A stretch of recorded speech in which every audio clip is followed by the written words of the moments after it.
शुरुआत से सवाल उठ रहे थे कि सीजेपी का क्या बनेगा, सीजेपी का कुछ बन भी पाएगा या नहीं बन पाएगा।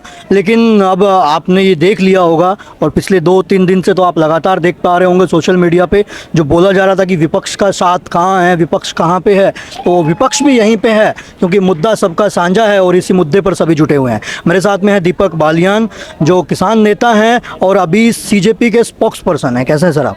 जी मैं ठीक हूँ। आपका धन्यवाद। यहाँ पे आप जंतर मंतर पे आए युवाओं की आवाज़ को उठाने का काम कर रहे हो, बहुत अच्छा लग रहा है हमें ये देख करके कि कोई है जो आज इन युवाओं के साथ खड़े हैं। अच्छा, आपको मैं मतलब शुरुआत से थोड़ा चलता हूँ।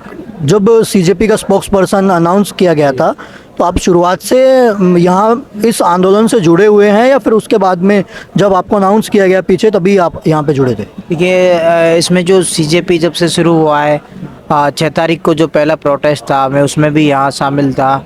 उसके अलावा मैं 15 जून को जयपुर में एक बड़ा प्रोटेस्ट हुआ था, उस प्रोटेस्ट इंचार्ज भी मैं ही था।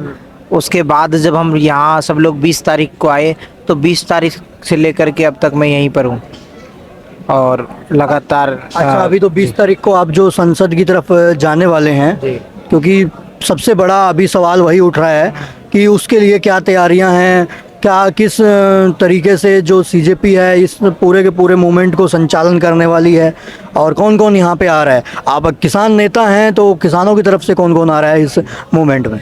देखिए जैसा कि आपने अभी बताया कि हमारे इस धरने का आज 25वां दिन है और आमरण अनशन का 17वां दिन है, तो यहाँ पे जो शख्सियत बैठी है वो कोई छोटा मोटा आदमी नहीं है, वो आम आदमी नहीं, वो एक देश का महान वैज्ञानिक है। कहने को वो एक देश की धरोहर भी है। उसके साथ में देश के भविष्य भी अनशन पर बैठे हैं। लेकिन सरकार इतनी निर्दयी हो गई है कि उनकी तरफ से अब तक ना तो कोई बातचीत का रास्ता निकाला गया है, ना कोई उनकी तरफ से डेलीगेशन हमारे पास में आया है। तो उनकी जो तबीयत दिन रोज़ बिगड़ रही है वो हम लोग उसको रोज़ देख रहे हैं, हम बहुत चिंतित हैं। इसलिए हमने तय किया है सोनम सर के साथ मिलकर के कि हम 20 तारीख को आप लोग सरकार से बातचीत करने की कोशिश कर रहे हैं, मतलब उन कोऑर्डिनेशन वगैरह, उन सरकार के जो बाकी नुमाइंदे वगैरह है किसी के साथ में कोई भी बातचीत हुई है अभी तक? देखिए हमें ऐसा लगता है कि लोकतंत्र में सबसे जो अच्छी प्रक्रिया है वो संवाद की प्रक्रिया है, लेकिन अभी तक सरकार की तरफ से संवाद का बिल्कुल भी कोई प्रयास नहीं किया गया है। हम चाहते हैं कि सरकार अपनी गलती माने और संवाद से समाधान का रास्ता निकाले, लेकिन अभी तक उनकी ओर से कोई भी हमें ऐसा लगा नहीं कि कोई भी संकेत नहीं मिला है कि वो समाधान चाहते हैं। अच्छा, मैं किसान नेताओं की, क्योंकि देखो आप किसान नेता रहे हो और यहाँ पे बार बार यही बात बोली जाती है कि हमें किसानों का साथ है, किसान नेताओं का साथ लगातार मिल रहा है। अभी चडूनी जी भी आए थे, आज गुरनाम सिंह, उसके बाद में और बाकी जो टिकैत जी के बारे में बोला जा रहा था कि वो भी आने वाले हैं। तो किन के साथ में क्या बातचीत चल रही है आने वाले समय में, क्या ये हमें यहाँ पे देखने को मिलेंगे? देखिए पिछले कुछ दिनों में जिस तरह से हमें खाप पंचायतों का, किसान संगठनों का साथ मिला है, खाप पंचायतों से डॉक्टर ओम प्रकाश धनखड़ जी जो सर्व खाप के कोऑर्डिनेटर भी हैं वो भी हमारे बीच आए थे, और आज चडूनी जी भी जो दूसरी बार हमारे बीच में आए, उनके के अलावा में संयुक्त किसान मोर्चा स्केम का भी एक डेलीगेशन हमारे बीच आया था। तो लगातार किसान संगठनों, खाप पंचायतों का हमें समर्थन मिल रहा है और उन सब लोगों का यही कहना है कि ये जो बच्चे यहाँ पे बैठे हैं ये कोई और नहीं, कोई अलग नहीं है, हमारे ही बच्चे हैं, हम पूरी तरह से इनके साथ हैं। और वो लोग लगातार इस आंदोलन पे अपनी नज़र बनाए हुए हैं। जब भी ऐसा लगेगा कि इस आंदोलन को ख़त्म किया जा रहा है, उठाने का प्रयास किया जा रहा है, तो वो लोग तैयार बैठे हैं, वो भी यहाँ आएंगे। हाँ, क्योंकि मेरा अगला सवाल यही था, क्योंकि उन्होंने घोषणा तो कर दी है कि हम इस प्रोटेस्ट के साथ में हैं, आंदोलन के साथ में हैं, सीजेपी के साथ में हैं, यहाँ के लोगों के साथ में हैं, लेकिन वो यहाँ पे बैठ नहीं रहे हैं। क्योंकि घोषणा और बैठ जाना, अगर यहाँ बैठ जाते तो उससे दबाव कहीं और बेहतर हो सकता था, जो मैं कह सकता हूँ। क्योंकि देखो अब उनका दबाव पहले भी सरकार के ऊपर रहा है। इससे पहले जो सोनम वांगचुक सर जब वो यहाँ पे धरने पे बैठने वाले थे तब भी उनको बाहर ही गाजीपुर बॉर्डर पे रोक लिया गया था किसानों को, कुछ ऐसी भी खबरें आई थी हमारे सामने।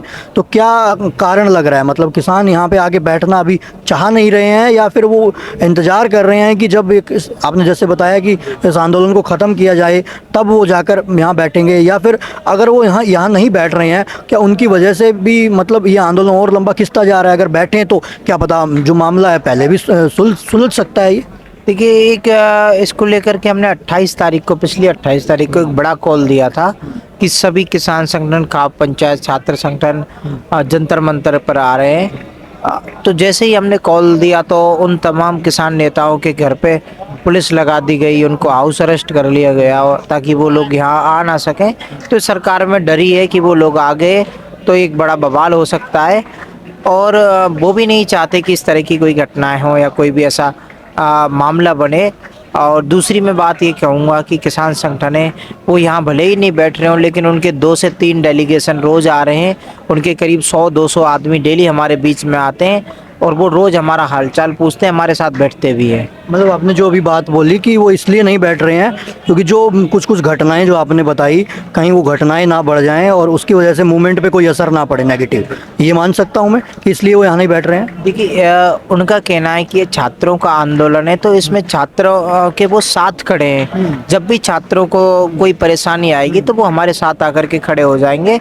क्योंकि देखो मुद्दे भले ही अलग हों, किसानों के अपने मुद्दे हैं, छात्रों के अपने मुद्दे हैं, लेकिन कहीं ना कहीं हम किसान परिवारों से भी आते हैं। दूसरा ये भी है कि जो किसान है वो भी अपनी लड़ाई लड़ रहा है।